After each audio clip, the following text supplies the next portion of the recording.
Hey guys, welcome to the another topic of discussion today, that is breathing system. Hey guys, thank you once again, thank you for your support for the last videos guys, and if you are new to my channel, please subscribe my channel so that it will motivate me for doing more videos for you guys.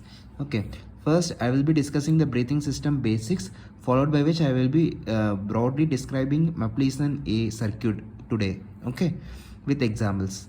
First, breathing system. Breathing system is nothing but the assembly of the components which connects the patient end to the ventilator.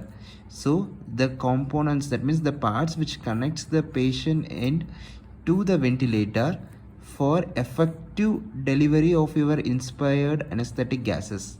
Effective and efficient delivery of inspired gases, the concentration what we require to be delivered to the patient, and effectively eliminating the carbon dioxide from the circuit. Eliminating carbon dioxide from the circuit. And another thing is humidification and temperature management of our inspired gas. Okay, these are the three major functions of the breathing system. So breathing system is nothing but the component which connects your ventilator to the patient. Meanwhile, the component which connects that is the breathing system. The system, what is the main function of the system, is to deliver the exact amount of fresh gas required to deliver to the patient with a mixture of the anesthetic gases, and to eliminate the exhaled carbon dioxide from the patient to the environment, and humidification and temperature management of the patient. Okay, that is the breathing system. Okay, next, breathing system, there are some of the characteristics of an ideal breathing system is there. What are the characteristics of ideal breathing system? Okay, I already mentioned you should deliver the desired inspired gas, that is one point, and effectively eliminating the carbon dioxide and maintaining the humidification temperature of the inspired gas. These three are the main three characteristics of there. Apart from that, it should be short, compact, and lightweight. So lightweight and easy to carry for that, and it should have low resistance. The resistance offered by the circuit should be low.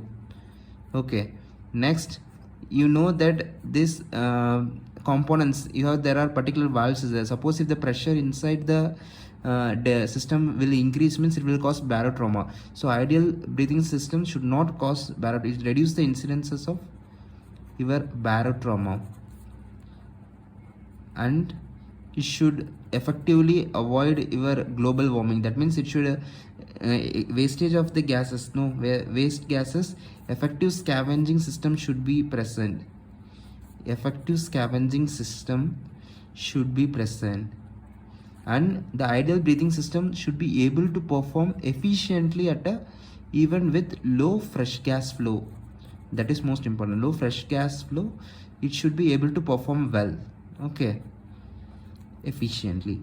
Next, another thing is the breathing system can be used to give your controlled breaths, spontaneous breath, and assisted breaths in all age groups. Okay, these are some of the characteristics of an ideal breathing system. It should be in delivering the inspired gas and eliminating the carbon dioxide from the patient, and then it should maintain the humidification temperature of your inspired gas.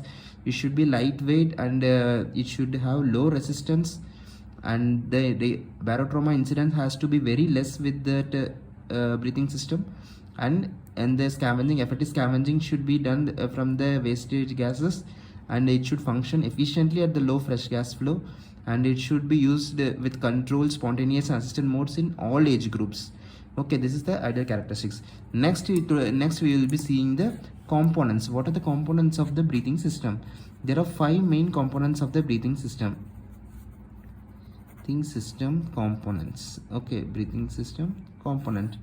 Number 1 is breathing tube, that is breathing tube. So these breathing tubes are actually corrugated tubes. Why the corrugations are there? Because it is flexible to every part, and if it is kinked also, if there is increase in resistance also, it will not kink.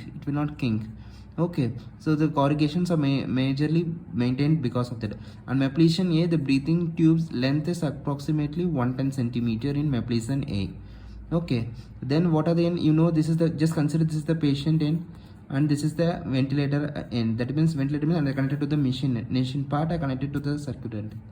Okay, so now you will be having another is your breathing tube or reservoir bag.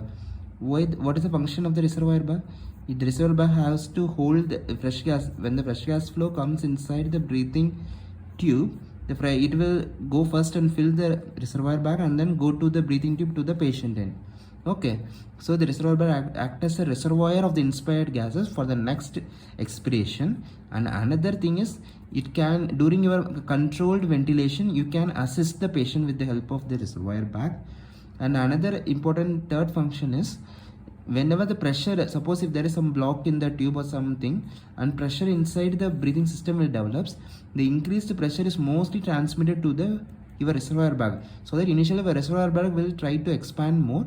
After the pressure able to expand the reservoir bag is exceeded and pressure in the circuit is crosses, then there is another one valve that is called Apl valve or pop-up valve. Apl valve or pop-up valve. This is also known as pressure relief valve, pop-up valve. There are so many names. Expiratory valve. Okay, this is spring loaded valve. Okay, pressure relief valve. This is spring loaded Apl valve, which changes in pressure. The spring will move, and then when the increased pressure inside the tube, it will be transmitted to the atmosphere. Okay, so you have seen. And then another is to the patient end. For connecting the breathing system to the patient end, you need some connector, Y connector or another connector is there, no? So for connector circuit, and then the connector disadvantages, it increases the dead space inside circuit, and it also contributes some resistance to the breathing circuit. Okay, this is the main disadvantage with that. So 5 components. What are the components? Number 1, breathing tube.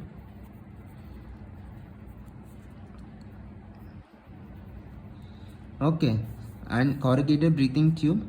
Number 2, your reservoir bag. And number 3, your adjustable pressure relief valve or Apl valve. And number 4, your connector. Number 5, you will be having the fresh gas flow. Continue.